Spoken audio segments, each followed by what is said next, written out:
ပိုင်ရှင်ရှိမှန်းသိလို့ရှောင်ပြေးလိုက်တာဟာလည်းပဲတန်ဖိုးကြီးတဲ့ကိုကျင်တရားကောင်းလေးတစ်ခုပါသူများပိုင်ဆိုင်ထားတဲ့အရာဝတ္ထု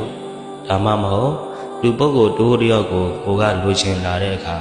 ကိုချင်းစားတတ်ပါစေကိုကရမ်းလိုချင်နေတဲ့ပစ္စည်းဒါမှမဟုတ်လူပုဂ္ဂိုလ်တိုးတယောက်ရဲ့ပိုင်ရှင်ဟာသူမျက်နှာတန်ဖိုးထားတဲ့အရာကိုရဖို့အတွက်သူမှာအချိန်တွေရောငွေတွေဘဝတွေပေးပြီးစူးစမ်းထားရတာလွယ်တကူရလာတာမှမဟုတ်တာဒါကြောင့်အတင်းအဓမ္မလူယူဖို့မစူးစမ်းပါနဲ့အတင်းအဓမ္မလူယူဖို့အထိမစူးစမ်းလိုက်ပါနဲ့ကိုမျက်နှာတန်ဖိုးထားတဲ့အရာကို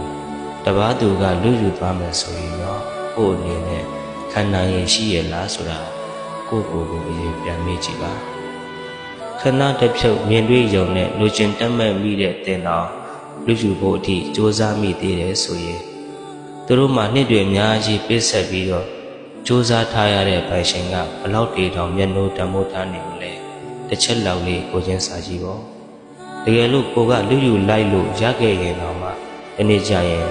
ဒါမျိုးလည်းပဲကိုကပြန်လူယူခံရလိမ့်မယ်ဆိုတာမလွယ်မသွေကြုံရမှာဖြစ်ပါတယ်ဘုရားဟောတဲ့ပါဠိတော်မှာစနေတိတတိတံပါကံတဲ့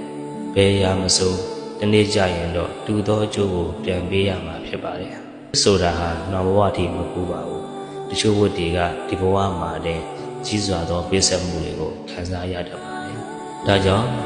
ကိုမပိုင်တဲ့ဘယ်ရာမစိုးအချောက်မလို့ခြင်းပါနဲ့ကိုယ်တိုင်ချိန်ပေးပါမိမိကိုယ်တိုင်ကြိုးထောင်ပါစူးစမ်းပါကိုယ့်ရဲ့စိတ်နဲ့ကိုယ့်ရဲ့ကြိုးစားမှုနဲ့ကိုယ့်ရဲ့လုပ်ရက်တွေနဲ့ထိုက်တန်တဲ့အရာတွေဟာဒီနေ့ကျရင်တော့ကိုယ့်စီကိုတေချာပေါ့ရောက်လာမှာဖြစ်ပါတယ်ဒါကြောင့်ဘယ်ရာဝတ္ထုကိုမဆိုပိုင်ရှင်ရှိရင်စောင့်ထိန်ပါ